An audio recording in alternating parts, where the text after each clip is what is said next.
அன்பான தெய்வ பிள்ளைகள் எல்லோருக்கும் இயேசு கிறிஸ்துவின் நாமத்தில் என்னோட வாழ்த்துக்களை தெரிவித்துக் கொள்கிறேன். என்னோட பெயர் ஹெகின் ஜான். பிதாவாகிய தேவனாலும் நம்முடைய கர்த்தராகிய இயேசு கிறிஸ்துவினாலும் உங்கள் எல்லோரோட வாழ்விலும் கிருபையும் சமாதானமும் உண்டாவதாக என்று சொல்லி உங்களை வாழ்த்துவதிலே நான் இந்த மகிழ்ச்சி அடைகிறேன்.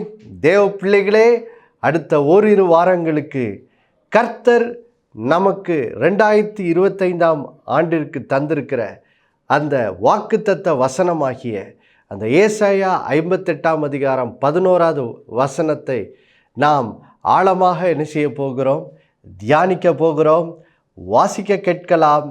ஏசாயா 58ஆம் அதிகாரம் 11வது வசனம். கர்த்தர் நித்தமும் உன்னை நடத்தி மகா வறட்சியான காலங்களில் உன் ஆத்துமாவை திருப்தியாக்கி உன் எலும்புகளை நினமுள்ளதாக்குவார். தேவ பிள்ளைகளே, இந்த வசனம்தான் கர்த்தர் இந்த வருடத்திற்கு நம்முடைய விசுவாச நேர தொலைக்காட்சி நிகழ்ச்சிக்கு தந்திருக்கிற வாக்குத்தத்த வார்த்தையாக இருக்கிறது. இதிலே கர்த்தர் 3 நன்மைகளை வாக்கு பண்ணுகிறார். முதலாவது கர்த்தர் சொல்லுகிறார், நான் உன்னை ஒவ்வொரு நாளும் நடத்துவேன், உன்னை வழி நடத்துவேன் என்று கர்த்தர் வாக்கு பண்ணுகிறார். அது முதலாவது.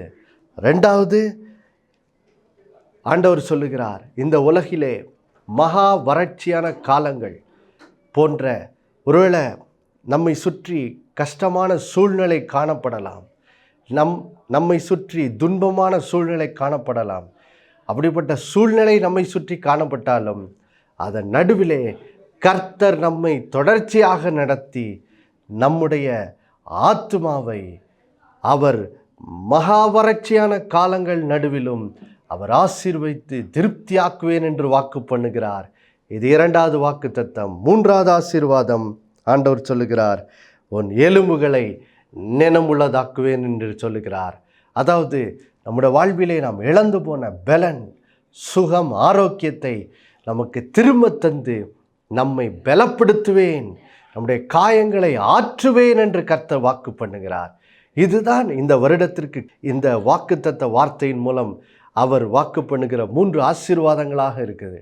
இந்த 3 ஆசீர்வாதங்களையும் நாம் ஒவ்வொன்றாக தியானிக்க போகிறோம். இந்த நாளிலே இந்த வாக்குத்தத்த வசனத்தின் முதல் ஆசீர்வாதமாகிய கர்த்தர் நித்தமும் உங்களை நடத்துவேன் என்று சொல்கிற அந்த காரியத்தை நாம் தியானிக்க போகிறோம். தேவ பிள்ளைகளே, பாருங்க, இந்த வார்த்தை நான் உன்னை நடத்துவேன் என்று ஆண்டவர் வாக்கு பண்ணுகிறாரே. பாருங்கள் தேவ பிள்ளைகளே, இதுதான் ஒரு ஆண்டவருடைய பிள்ளைக்கு தேவன் தருகிற ஒரு மிக முக்கியமான ஆசீர்வாதமாக என்ன செய்கிறது இருக்கிறது. பாருங்க, இதை புரிந்து கொள்வதற்கு நாம் யோவான் நிருபத்துக்கு செல்ல போகிறோம். யோவான் 14ஆம் அதிகாரம் 16வது வசனம் மற்றும் 17வது வசனத்தை நாம் வாசிக்க கேட்போம். பாருங்க. நான் பிதாவை வேண்டிக் கொள்ளுவேன், அப்பொழுது என்றென்றைக்கும் உங்களுடனே கூட இருக்கும்படிக்கு சத்திய ஆவியாகிய வேறொரு தேற்றவாளனை அவர் உங்களுக்கு தந்தருளுவார்.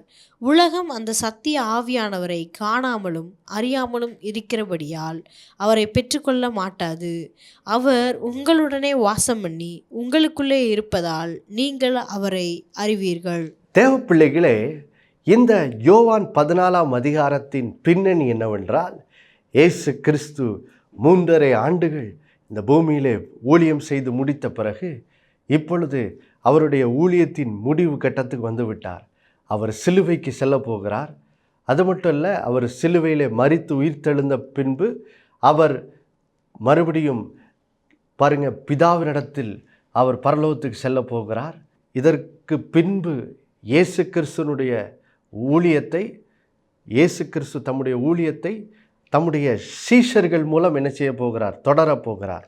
அப்போது இந்த தம்முடைய 12 சீஷர்களிடத்தில் இயேசு பாருங்க, அவர் சிலுவைக்கு போகிற அந்த முந்தின நாள், அந்த கடைசி பாருங்க, அந்த பஸ்கா பந்தியை எருசலேமிலே அந்த மேல் வீட்டு அறையிலே அவர்கள் அனுசரித்து கொண்டிருக்கும் போது ஒரு நீண்ட பிரசங்கம் பண்ணுகிறார். யோவான் 13ஆம் அதிகாரம் தொடங்கி 16ஆம் அதிகாரம் வரைக்கும் தம்முடைய சீஷர்களுக்கு பாருங்கள் கடைசி நேர ஒரு போதனையாக இதை இயேசு என்ன செய்கிறார். அதனால் இது ரொம்ப ரொம்ப முக்கியமான போதனை. பாருங்கள், இயேசு தம்முடைய சீஷர்களை பார்த்து, இப்படி நான் உங்களை விட்டு நான் பிதாவினிடத்தில் செல்ல போகிறேன் என்று இயேசு தம்முடைய சீஷர்களிடத்தில் சொன்ன உடனே பாருங்கள், சீஷர்களுக்கு எல்லாம் அப்படியே முகம் சுருங்கி போச்சு. அவருடைய இருதயம் துக்கத்தினால் நிரம்பி விட்டது. என்னப்பா அது, நம்ம ஒவ்வொருத்தரும் ஒவ்வொரு தொழில் பண்ணிக்கிட்டு இருந்தோம். இயேசு நம்மை அன்பாய் அழைத்தார். அவருடைய வார்த்தையை நம்பி இப்படி நம்ம எல்லாவற்றையும் நம்முடைய தொழிலெல்லாம் விட்டுட்டு நம்ம இந்த இயேசுவை 3.5 ஆண்டுகள் பின்பற்றி நடந்து வந்தோம். இப்போ என்ன திடீர்னு அவர் நம்மெல்லாம் விட்டுட்டு பிதாவினிடத்தில் போக போகிறேன்னு சொல்லுகிறாரே, சிலுவைக்கு போக போகிறேன்னு சொல்கிறாரே, இனி நம்முடைய வாழ்க்கை என்ன ஆக போகுது? யார் நம்மை வழி நடத்துவா? இனி யார் நமக்கு உதவி செய்வா? அப்படின்னு சொல்லி சீஷர்கள் எல்லாம் கலங்கி போய் ரொம்ப இருதயம் பாருங்கள் துக்கத்தினால் நிரம்பி கலங்கி அவர்கள் துக்கித்து கொண்டிருக்கும் போது அவர்களுக்கு ஒரு பெரிய வாக்கு தத்தத்தை இயேசு கொடுக்கிறார். என்ன வாக்கு தத்தம்? அதான் அங்கே இயேசு சொல்கிறாரு, நான் பிதாவினிடத்தில் சென்ற பிறகு, பிதாவின் வலது பார்சத்தில் போய் நான் உட்கார்ந்த பிறகு நான் பிதாவை நோக்கி என்ன செய்வேன்? வேண்டிக் கொள்வேன். வேண்டிக் கொள்ளும் போது அவருடைய சீஷர்களை பார்த்து இயேசு சொல்கிறாரு, நான் வேண்டிக் கொள்ளும் போது பிதாவானவர் என்ன செய்வார்? என்றென்றைக்கும் உங்களுடனே இருக்கும்படிக்கு அவர் என்ன செய்ய போகிறார்? சத்திய ஆவியாகிய வேறொரு தேற்றவாளனை உங்களுக்கு அருளுவார். அவர் என்ன செய்வார்? அவர் உங்களுடனே வாசம் பண்ணி உங்களுக்குள்ளே என்றென்றைக்கும் இருப்பார் அப்படின்னு சொல்லி ஒரு பெரிய வாக்கு தத்தத்தை இங்கே கொடுக்கிறார்.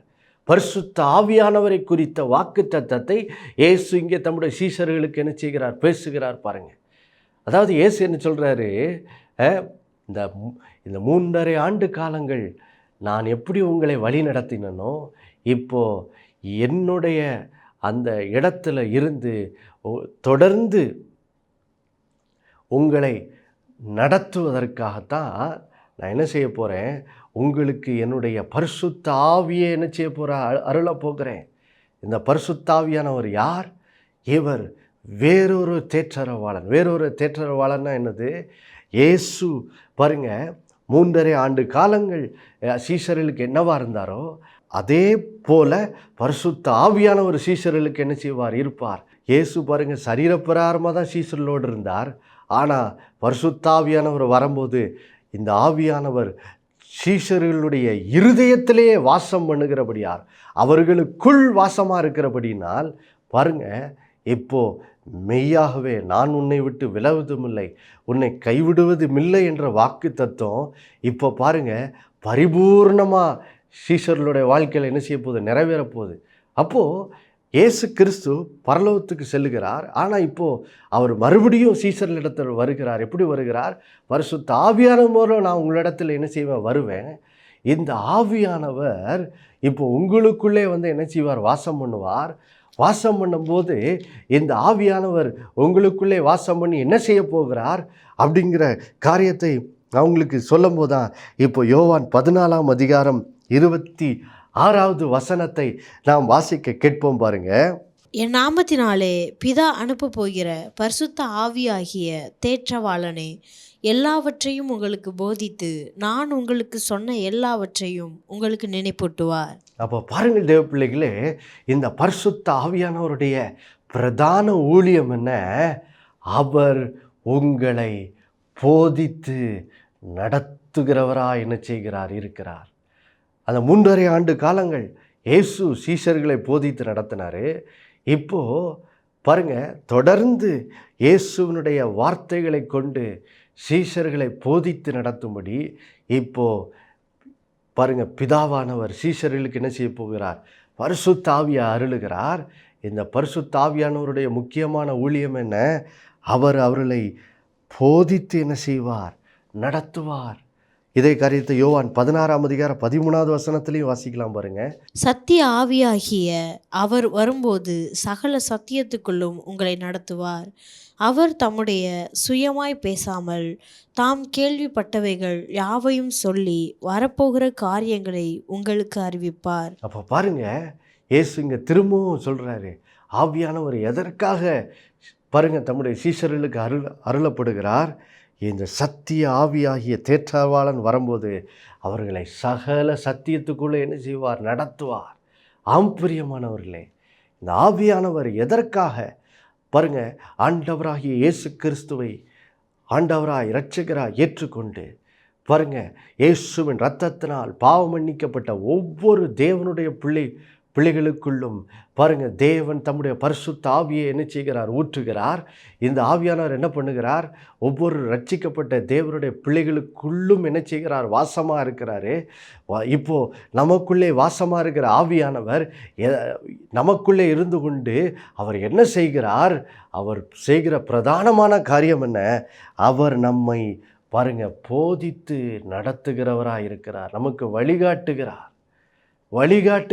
இஸ்ரேல் ஜனங்களை குறித்து நாம் புது வருட செய்தியிலே கேட்டோம். எப்படி இஸ்ரேல் ஜனங்களை தேவன் மேகஸ்தம்பத்திலும் பாருங்கள் அக்னி ஸ்தம்பத்திலும் என்ன செய்தார்? அவர்களுக்கு முன்னே போய் வழி நடத்தினார். அவங்க போக வேண்டிய இடத்தை காட்டினார். அவர்களுக்கு முன்னே போய் கோடானவைகளை செவ்வையாக்கி அவர்களுக்கு பாதையை காட்டினார். அதே போல் இப்போ பாருங்கள், இயேசு கிறிஸ்து பிதாவின் சமூகத்துக்கு சென்று விட்ட பிறகு இப்போது ஆண்டவர் இயேசு கிறிஸ்துவின் ஊழியத்தை செய்கிற ஒரு பெரிய பொறுப்பு இந்த பாருங்கள் 12 சீஷர்கள் மேலே வருது. அவருடைய சீஷர்களுக்கு வருது. ஏன்னா இவர்கள் தான், இந்த சீஷர்கள் தான் இப்போது அப்போஸ்தலர்களாக என்ன செய்கிறார்கள்? இயேசுவால் நியமிக்கப்பட்டு உலகமெங்கும் போகும்படி அனுப்பப்படுகிறார்கள். அப்போது யோசிச்சு பாருங்கள், இந்த அப்போஸ்தலர்கள் எப்படி ஊழியம் செய்ய போகிறாங்க? அவங்க போக வேண்டிய பாதை என்ன அப்படின்னு எப்படி அறிந்து கொள்வது? அதுக்காக தான் இயேசு இந்த தம்முடைய சீஷர்கள் சொல்லுகிறாரு, நான் உங்களுக்கு பரிசுத்த ஆவியை அருளுவேன், அவர் உங்களை என்ன செய்வார்? போதித்து நடத்துவார். அப்போது நம்ம அப்போஸ்தல நடபடிகள் பாருங்கள், நம்ம ஃபுல்லாக வாசிக்கும்போது அதனுடைய 28 அதிகாரங்களையும் வாசிக்கும்போது இயேசு தம்முடைய சீஷர்கள் தம்முடைய அப்போஸ்தலர்களை எப்படி போதித்து நடத்தி அவர்களை ஊழியத்தில் வல்லமையாய் பயன்படுத்தினார் என்ற அந்த காரியத்தை என்ன செய்கிறோம்? வாசிக்கிறோம் பாருங்கள். அப்போது பாருங்கள் தேவ பிள்ளைகளே, இன்றைக்கு இயேசு கிறிஸ்து பாருங்கள் எப்படி தம்முடைய சீஷர்கள் தம்மால் அனுப்பப்பட்ட அப்போஸ்தலர்களை எப்படி தம்முடைய பரிசுத்த ஆவியை கொண்டு போதித்து நடத்தினாரோ, இன்றைக்கு ரட்சிக்கப்பட்ட எல்லா தேவனுடைய பிள்ளைகளையும் தேவன் தம்முடைய பரிசுத்த ஆவியை கொண்டு போதித்து என்ன செய்கிறார்? நடத்துகிறவராக இருக்கிறார். இது வெறும் இயேசுவினுடைய 12 சீஷர்களுக்கு மட்டும் கொடுக்கப்பட்ட வாக்குத்தத்தம் அல்ல. இந்த வாக்குத்தத்தம் ஆண்டவருடைய பிள்ளைகள் எல்லாருக்கும் உரியதாக என்ன செய்கிறது? இருக்கிறது. வாசிக்கலாம் பாருங்க, ரோமர் 8ஆம் அதிகாரம். தேவனுடைய பிள்ளையினுடைய நாம் தேவனுடைய பிள்ளைகள் என்பதற்கு ஒரு பெரிய அறிகுறியே என்னதான் வேதம் சொல்லுகிறது? பரிசுத்த ஆவியினால் நடத்தப்படுறது தானா? வாசிக்க பார்க்கலாம். ரோமர் 8ஆம் அதிகாரம், அதில் இப்பொழுது 14வது வசனத்தை வாசிக்க கேட்கலாம். மேலும் எவர்கள் தேவனுடைய ஆவியினாலே நடத்தப்படுகிறார்களோ அவர்கள் தேவனுடைய புத்திரராய் இருக்கிறார்கள். பாருங்க, இங்கே பாருங்க, ஆண்டவர் எப்படி வெறும் தம்முடைய 12 சீஷர்கள் அனுப்பப்பட்ட அப்போஸ்தலர்களை மட்டும் அவர் தம்முடைய பரிசுத்த ஆவியினால் நடத்துவேன் அவங்களுக்கு மட்டும் வாக்கு பண்ணலை பாருங்கள். ஏன்னா மேல் வீட்டு அறையிலே 120 பேர் என்ன செய்யப்பட்டாங்க? பரிசுத்த ஆவியினால் நிரப்பப்பட்டாங்க. இயேசு யோவான் 16ஆம் அதிகாரத்தில் வாக்கு பண்ண அந்த வார்த்தை பாருங்கள், பெந்தைகோஸ்தே நாள் அன்னைக்கு மேல் வீட்டு அறையிலே பாருங்கள், அன்றைக்கு பரிசுத்த ஆவியானவர் பாருங்கள் சீஷர்கள் மேல் ஊற்றப்பட்டு அந்த வாக்கு தத்தம் நிறைவேறியது. அன்றைக்கு பாருங்கள், அந்த 120 பேருடைய வாழ்விலே இயேசுவினுடைய நெருக்கமாக இருந்த 12 சீஷர்கள் மற்றும் அவர்களோடு இருந்த மற்ற சீஷர்கள் வாழ்விலே நிறைவேறினது மட்டும் இல்லை பாருங்கள், இன்றைக்கு ஆண்டவர் இயேசுவின் நாமத்தை கூப்பிட்டு ரட்சிக்கப்படுகிற ஒவ்வொரு தேவனுடைய பிள்ளைகளுக்கும் கிடைக்கிற பாக்கியம் என்ன? இந்த வேதம் சொல்லுகிறது, எவர்கள் தேவனுடைய ஆவியினாலே நடத்தப்படுகிறார்களோ அவர்கள் தேவனுடைய புத்திரராக என்ன செய்கிறார்கள்? இருக்கிறார்கள். அப்போது தேவனுடைய பிள்ளைகள், தேவனுடைய புத்திரர், அதாவது மகன்கள் மகள்களுக்கு பாருங்க, கிடைக்கும் பெரிய பாக்கியம் என்ன? தேவனுடைய ஆவியானவர் நம்மை நடத்துகிறவராக என்ன செய்கிறார்? இருக்கிறார். எதற்காக நம்மை நடத்துகிறார்? பாருங்கள் தேவ பிள்ளைகளே, நாம் வாழுகிற காலங்கள் குறிப்பாக பாருங்கள், நம்ம இயேசுவினுடைய வருகைக்கு ரொம்ப காலங்கள் ரொம்ப சமீபமாகி விட்டது.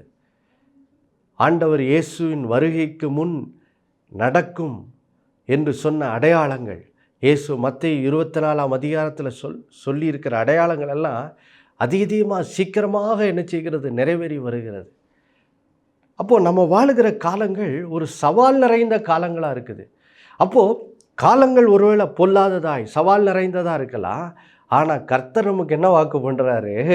அந்த ஏசாயா 58:11, நான் உன்னை தொடர்ச்சியாக நடத்தி மகாவறட்சியான காலங்களிலும் உன் ஆத்துமாவை என்ன செய்வேன்?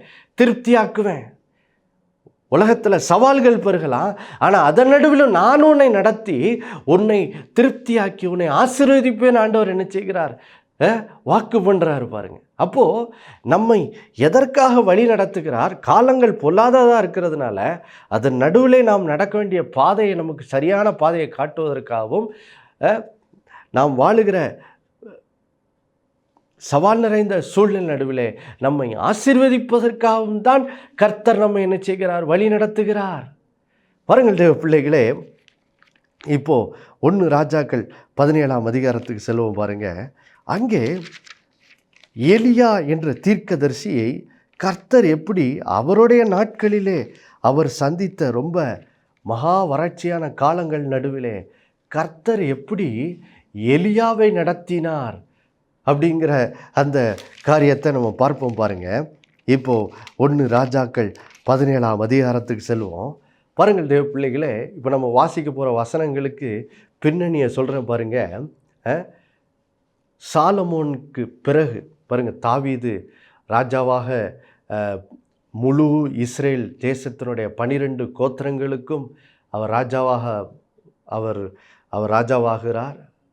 அதற்கு பின்பு சாலமோன், அவருடைய மகனாய சாலமோன் ராஜாவாகிறார்.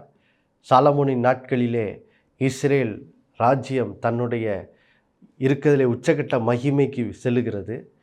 ஆனால் கர்த்தர் அவர்களை மிகவும் ஆசீர்வதித்த அந்த காலகட்டத்தில் தான் சாலமோன் கர்த்தரை மறந்து அவரை விட்டு வழி விலகி பாருங்க, அவர் பாவம் செய்கிறார். அவர் செய்த பாவத்தின் நிமித்தம் இப்போது பார்த்தீங்கன்னா இஸ்ரேல் ராஜ்யம் 2ஆக பிரிகிறது. வடக்கு 10 கோத்திரமும் தெற்கு பகுதி யூதேயா கோத்திரமும், இப்படியாக ராஜ்யம் 2ஆக பிரிகிறது.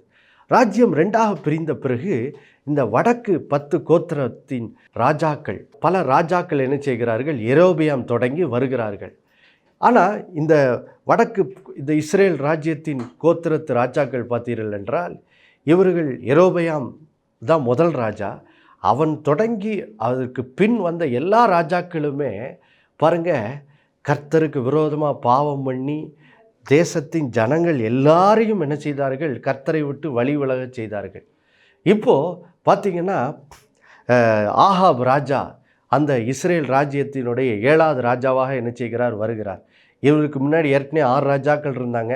அந்த ராஜாக்களின் காலத்திலிருந்தே ஏற்கனவே தேசம் கர்த்தரை விட்டு வழி விலகி இப்போ ஆகாப் ராஜாவின் நாட்களிலே இப்போ தேசம் பார்த்திங்கன்னா ரொம்ப இருளுக்குள்ள, மிகவும் ஒரு இருளான நாட்களுக்குள்ளே போய்விட்டது.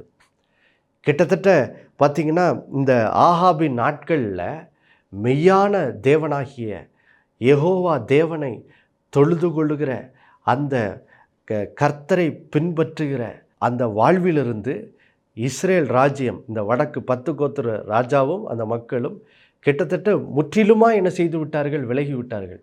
யாருமே யெகோவா தேவனை இப்போ அந்த ராஜ்யத்தில் என்ன செய்யலை? தொழுது கொள்ளவே இல்லை. ரொம்ப ஒரு இருளான காலம்.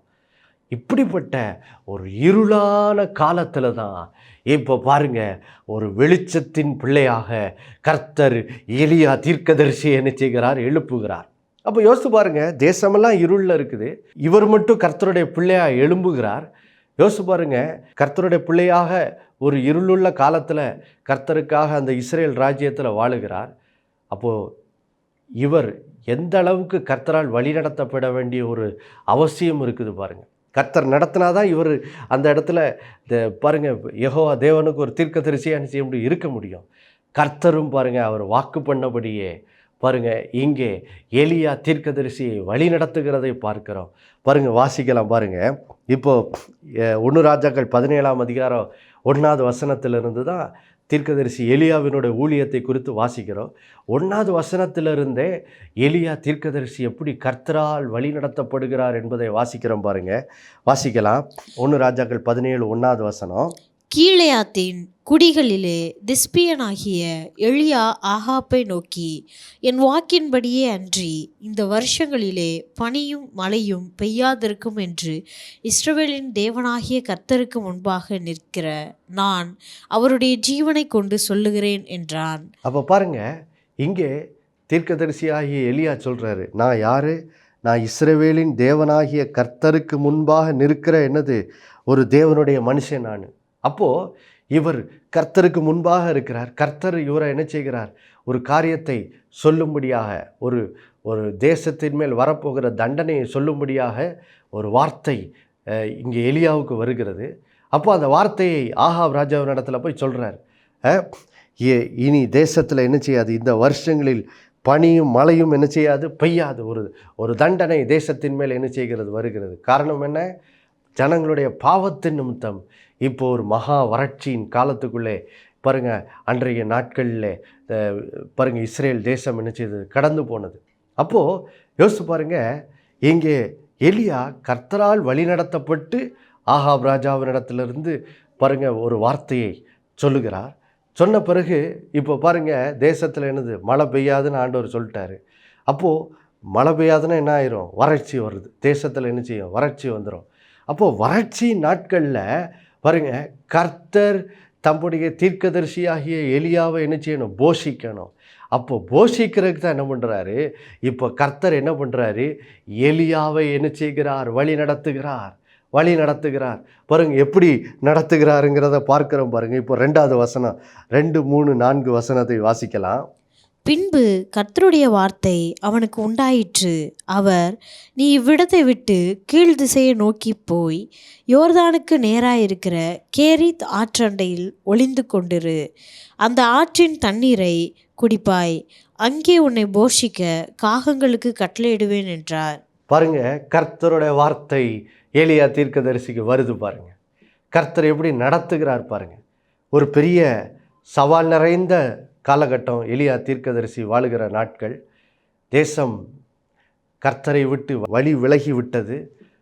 தேசமெல்லாம் பாவத்துக்கு கீழே கிடக்குது. இப்போ அது நிமித்தமாக தேசத்தில் என்னது, மழை பெய்யலை, பஞ்ச காலத்துக்குள்ள தேசம் கடந்து போகிறது.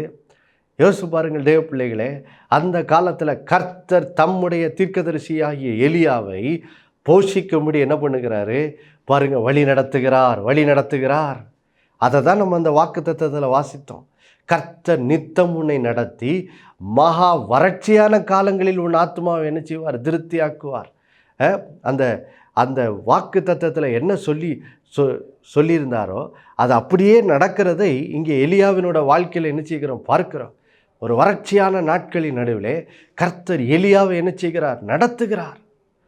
அவர் வாக்கு பண்ணபடியே நடத்துகிறார்.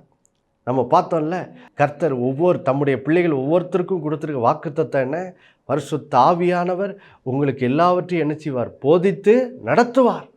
நம்மை நடத்துவேன் என்று சொல்லியிருக்கிறார். அதுதான் தேவனுடைய பிள்ளைகளுக்கு தேவன் தருகிற வாக்குத்தத்தமே. அப்போது அது எப்படி நடைமுறை வாழ்க்கையில் வெளிப்படுது என்பதை தான் இங்கே எலியாவினோட வாழ்க்கையில் பார்க்குறோம். முதல்ல கர்த்தர் எலியாவின் இடத்துல சொல்கிறதுக்கு ஒரு வார்த்தையை கொடுக்குறார், அதை பேசுகிறாரு. அடுத்தது இப்போது தேசத்தில் மழை இல்லைன்னொடனே இப்போ எலியாவை போஷிக்கிறதுக்கு கர்த்தர் என்ன பண்ணுகிறார், அவரை வழி நடத்துகிறார். சொல்கிறாரு, குறிப்பாக சொல்லுகிறாரு, எலியாவே கேரித் ஆற்றண்டையில் போய் என்ன செய்ய, ஒளிந்து கொண்டு அங்கே ஆற்றின் தண்ணீரை குடி, அங்கே நான் உன்னை என்ன செய்வேன், போஷிக்கும்படி காகங்களுக்கு என்ன செய்யிருக்கேன், கட்டளையிட்டிருக்கேன் அப்படின்னு கர்த்தர் என்ன செய்கிறார், நடத்துகிறார், வழி நடத்துகிறார். பாருங்கள், வழி நடத்துகிறாரு. இப்போ பாருங்கள் தேவ பிள்ளைகளே, இது முதல் காரியம் தான். கர்த்தர் நம்ம என்ன செய்கிறார், நடத்துகிறார், வழி நடத்துகிறார். வழி நடத்தும் போது பாருங்க, நம்ம இப்போ அதுக்கு என்ன செய்யணும்? கர்த்தர் நம்ம வழி நடத்தும் போது இப்போ கர்த்தர் நமக்கு ஒரு வழிகாட்டுதலை காட்டும் போது நம்ம செய்ய வேண்டிய நமக்கு இருக்கிற பொறுப்பு என்ன? அதை தான் 5வது வசனத்தில் பார்க்குறோம் பாருங்க. 1 ராஜாக்கள் 17:5. அவன் போய் கர்த்தருடைய வார்த்தையின்படியே யோர்தானுக்கு நேராயிருக்கிற கேரித் ஆற்றண்டையிலே தங்கியிருந்தான். பாருங்க, கர்த்தர் எலியாவுக்கு வழிகாட்டுறாரு. அவர் என்ன செய்யணும்னு வழிகாட்டுறாரு. வழிகாட்டும் போது இப்போ எலியா தீர்க்கதரிசி என்ன பண்ணுறாரு? கர்த்தர் சொன்ன வார்த்தையை செவி கொடுத்து கேட்டு இப்போ என்ன செய்கிறார்? அதற்கு என்ன செய்கிறார்? கீழ்ப்படுகிறார். பாருங்க, அந்த வார்த்தை எவ்வளோ அழகாக சொல்லுது பாருங்க. அவன் போய் கர்த்தருடைய வார்த்தையின்படியே என்ன செய்தானா? கேரித் ஆற்றண்டையில் போய் ஒளிந்து கொண்டான். கர்த்தர் என்ன சொன்னாரோ அதை செவி கொடுத்து முதலாவது கேட்கிறாரு, 2வது அதன்படியே என்ன செய்கிறார்? அதுக்கு கீழ்ப்படுகிறார். அப்போ பாருங்கள் தேவ பிள்ளைகளே, இதுதான் ரொம்ப ரொம்ப முக்கியம். கர்த்தர் நம்மை முதலாவது என்ன செய்கிறார்? வழி நடத்துகிறார். அதை அவர் வாக்கு பண்ணவர் எலியாவினோட வாழ்க்கையில் அப்படியே செய்கிறதை பார்க்கிறோம். நம்முடைய வாழ்விலும் இந்த வருடத்தில் என்ன செய்வார்? அப்படியே செய்வார். இப்போ கர்த்தர் நம்மை வழி நடத்தும் போது இப்போ நம்முடைய பொறுப்பு என்ன? அதுக்கு செவி கொடுத்து அதுக்கு அப்படியே என்ன செய்யணும்? கீழ்ப்படிய வேண்டியது நம்முடைய பொறுப்பாக என்ன செய்கிறது இருக்கிறது. இதுதான் தேவ பிள்ளைகளை கர்த்தர் நம்மிடத்தில் எதிர்பார்க்கிறது. இந்த வருஷம் ஆண்டவர் நமக்கு வாக்கு பண்ணுறார், மகனே மகளே, நான் உன்னை நடத்துவேன். நம்மை சுற்றி ஒருவேளை காலங்கள் ரொம்ப சவால் நிறைந்ததாக இருக்கலாம். இந்த நாட்களில் உலகத்தில் பலவிதமான பிரச்சனைகளும் சவால்களும் பெருகுது. ஆனால் அதை நடுவில் கர்த்தர் நமக்கு வாக்கு பண்ணபடி அவர் சொல்கிறாரு, நான் உன்னை என்ன செய்வேன்? நடத்துவேன். நான் உன்னை நடத்துவேன். இப்போ நீ என்ன பண்ணு? அதுக்கு செவி கொடுத்து என்ன பண்ணு? கீழ்ப்படி. அப்போது பாருங்கள் தேவ பிள்ளைகளே, இப்படி கீழ்ப்படிகிறதுக்கு இந்த நாளில் நம்மளை என்ன செய்ய வேண்டியிருக்கு? அர்ப்பணிக்க வேண்டியதாக இருக்குது. அதனால் இந்த நாளில் நாம் கற்றுக்கொண்ட அந்த சத்தியத்தின்படி நாம் நடப்பதற்கு, இந்த வருடத்திலே நாம் நடப்பதற்கு ஒரு அர்ப்பணிப்பின் ஜெபத்தை நாம் எல்லாரும் இணைந்து செய்வோமா? எல்லாரும் இருக்கிற இடங்களில் கண்களை மூடி என்னோடு கூட ஜெபிங்க பார்க்கலாம். கர்த்தரை நோக்கி இன்றைக்கி உங்கள் இருதயத்தை நீங்கள் அர்ப்பணிக்க போகிறீங்க. என்ன அர்ப்பணிக்க போகிறீங்க? ஆண்டவரே, இந்த நாளில் நீங்கள் பேசின முதல் ஆசீர்வாதத்துக்காக நன்றி அப்பா. என்னை நடத்துவேன்னு சொல்லியிருக்கீங்க. நீங்கள் என்னை வழி நடத்தும் போது நான் அதுக்கு செவி கொடுத்து கீழ்ப்படிய, எலியாவை போல கீழ்ப்படிய என்னை அர்ப்பணிக்கிற ஆண்டவரேன்னு சொல்லி நம்ம எல்லாரும் கண்களை மூடி ஜெபணுமா? பரலோபிதாவே, கர்த்தராகிய இயேசு கிறிஸ்துவின் மூலமாக நம்முடைய சமூகத்தில் வருகிறோம் அப்பா. இந்த நாளில் நீர் எங்களோடு பேசின உம்முடைய அற்புதமான வார்த்தைகளுக்காக நன்றி. இந்த வருடத்திலே நீர் வாக்கு பண்ணுற முதல் ஆசீர்வாதமே இதான் ஆண்டவரே, நான் உன்னை நித்தமும் நடத்துவேன், ஒவ்வொரு நாளும் இந்த வருடம் முழுதும் நடத்துவேன் என்று சொல்லி நீர் எங்களுக்கு கொடுத்த வாக்கு தத்தத்துக்காய் ஸ்தோத்திரம். ஆமாப்பா, நாங்கள் வாழுகிற காலம் என்ன என்பதை அறிந்துதான் இந்த வார்த்தையை நீர் பேசுகிறீர். நாங்கள் வாழ்கிற நாட்களிலே ஆண்டவரே, எங்கும் இருள் பெருகி கொண்டிருக்கிறது, பாவம் பெருகிறது. உலகமெங்கும் ஆண்டவரே பலவிதமான கொள்ளை நோய்களும் யுத்தங்களும் பஞ்சங்களும் இப்படிப்பட்ட பிரச்சனைகள் உலகத்தில் இந்த நாட்களில் பெருகுகிறதை நாங்கள் பார்க்கிறோம். அதனால தான் நீங்கள் வாக்கு பண்ணிட்டீங்க, மகனே நீ பயப்படாத, உன்னை சுற்றி பெருகிற பிரச்சனைகளை கண்டு நீ பயப்படாத, நான் உன்னை வழிநடத்துவேன் என்று சொல்லி நீர் எங்களுக்கு கொடுத்த இந்த நல்ல வாக்கு தத்தத்துக்காய் ஸ்தோத்திரம். இந்த வார்த்தை இந்த நாளில் உடைய பிள்ளைகளை ஆண்டவரை இருதயத்துக்குள்ளாக சென்று அவர்களை ஆறுதல் படுத்தட்டும். யாரெல்லாம் ஐயோ நான் என்ன செய்ய போகிறேன், என்னை சுற்றி இப்படி பலவிதமான சவால் நிறைந்த சூழ்நிலை இருக்குதே, இந்த சூழ்நிலையில் நான் என்ன செய்வேன் என்று கலங்கி நிற்கிற ஒவ்வொருத்தருடைய இருதயத்திலும் ஸ்தோத்திரம், ஒவ்வொருத்தருடைய இருதயத்திலும் இந்த வார்த்தை சென்று அவர்களை ஆண்டவரை ஸ்தோத்திரம் ஆறுதல் படுத்தட்டும்.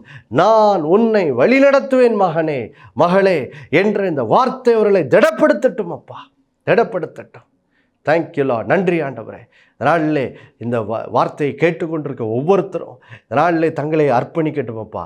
எப்படி எலியா உம்முடைய வார்த்தையை கேட்டு உம்முடைய வழிநடத்தல் நீர் என்ன செய்யும்படி எலியாவை வழி நடத்தினீரோ, அந்த வழி நடத்துதலுக்கு எலியா எப்படி செவி கொடுத்து கீழ்ப்படிந்தாரோ, அதை போல் உம்முடைய பிள்ளைகளும் உம்முடைய வழி நடத்துதலுக்கு பரிசுத்த ஆவியானவருடைய வழிநடத்துதலுக்கு அவர்கள் செவி கொடுத்து கீழ்ப்படிவேன் என்று சொல்லி நாளில் ஒவ்வொருத்தரும் தங்களை அர்ப்பணிக்க உதவி செய்யுங்க ஆண்டவரே.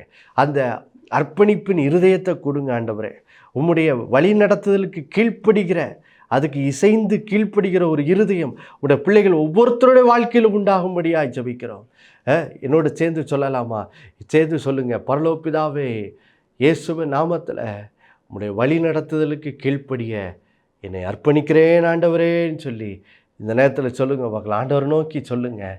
நன்றி ஆண்டவரே, இப்பொழுது உம்முடைய பிள்ளைகளுடைய அர்ப்பணிப்பை கேட்டு நீர் உம்முடைய பிள்ளைகளுடைய வாழ்க்கையை இந்த நாளிலிருந்து வழி நடத்தி, எப்படி எலியாவை இருள் நிறைந்த வறட்சியான காலையில் வழி நடத்தினரோ அந்த மாதிரி இந்த வருடம் முழுவதும் உடைய பிள்ளைகளை நீர் வழி நடத்துகிறதை, இந்த ஆசீர்வாதத்தை அனுபவிக்க நாளில் ஒவ்வொருத்தரோட வாழ்க்கையிலும் நீர் கிருபை செய்ய போகிறதுக்காக நன்றி. உடைய வார்த்தையின்படியே நீர் செய்ததுக்காக நன்றி. அதன் மூலம் உடைய பிள்ளைகள் இந்த நாளில் என்னென்ன கஷ்டங்களில் இருக்காங்களோ அந்த கஷ்டங்களை விட்டு, எப்படி எகிப்தை விட்டு அவர்களை வெளியே கொண்டு வந்த தேவன், அடிமைத்தனத்திலிருந்து வெளியே அவர்களை வழி நடத்தி வந்த தேவன், உடைய பிள்ளைகள் அனுபவிக்கிற கஷ்டங்கள்லேருந்து அவர்களை வெளியே நடத்தி அவர்களை உடைய பிள்ளைகளை எல்லா கஷ்டங்கள்லேருந்து, இந்த நாளில் அனுபவிக்கிற எல்லா கஷ்ட வேதனையிலேருந்து உடைய பிள்ளைகளை நீர் விடுதலையாக்கும்படியாக ஜெபிக்கிறோம். ஒரு அற்புதத்தை செய்யும்படியாக ஜெபிக்கிறோம். இயேசுவின் மூலம் வேண்டிக் கொள்கிறோம் நல்ல பிதாவே, ஆமேன். மறுபடியும் அடுத்த வாரம் சந்திக்கும் வரை நினைப்பூட்டுகிறேன். இயேசுவே ஆண்டவர். ஒவ்வொரு நாள் அவர் மேல் விசுவாசம் வைத்து வாழுங்கள். ஆமேன்.